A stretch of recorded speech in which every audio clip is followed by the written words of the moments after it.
जालना जिल्ह्यातील घनसावंगी तालुक्यात नुकतीच अंगणवाडी सेविका व मदतनीस यांची निवड प्रक्रिया पूर्ण झाली।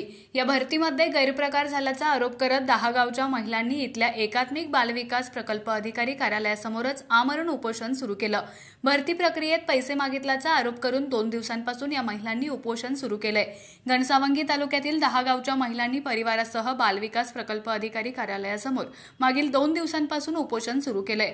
धक्कादायक बाब म्हणजे या महिलांना बालविकास प्रकल्प कार्यालयातील कर्मचाऱ्यांमार्फत बालविकास प्रकल्प अधिकारी यांनी पैसे मागितल्याचे कॉल रेकॉर्डिंग व्हायरल होत आहेत। दरम्यान निवड केलेल्या उमेदवारांची निवड देखील पैसे घेऊन केल्याचा आरोप उपोषणकर्त्या महिलांनी केलाय। या संदर्भात संबंधित अधिकाऱ्यांशी संपर्क साधण्याचा प्रयत्न केला असता संपर्क होऊ शकला नाही।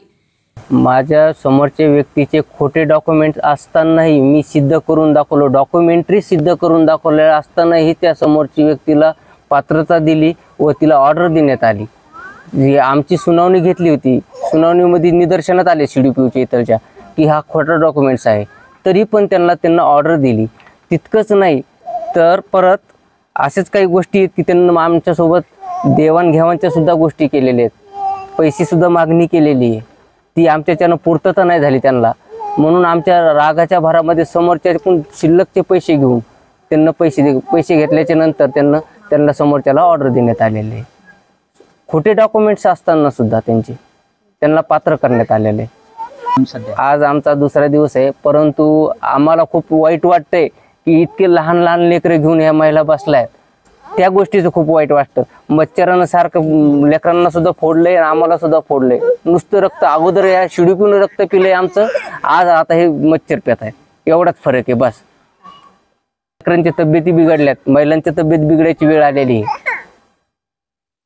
मी माझे कास्ट सर्टिफिकेटचे मार्क दिलेले नाहीत। 26 तारखेचं कास्ट असल्यामुळे ते म्हटले की तुमच्या कास्ट सर्टिफिकेटची तारीख संपलेली आहे, तरी मी ते मान्य करू शकत नाही। मग हे म्हटल्यानंतर यानंतर आम्ही घरी गेलो तर आम्हाला बुशरा पटेल यांचा फोन आला आणि त्यांनी आम्हाला असे सांगितले की सरांनी 2 लाख रुपयाची मागणी केली आहे, तरी आमची परिस्थिती नसल्यामुळे मी 2 लाख रुपये त्यांना देऊ शकले नाही, म्हणून त्यांनी समोरच्याला ऑर्डर दिली।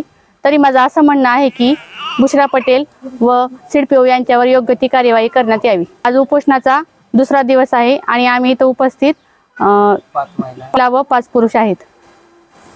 तर 5 पैकी 3 1 ते 1.5 वर्षाची मुलं आहेत आणि त्यांना जवळपास रात्रभर मच्छरांनी त्रास दिल्यामुळे ते झोपले नाहीत आणि आज काही 1 ते 2 मुलांना ताप आलेला आहे।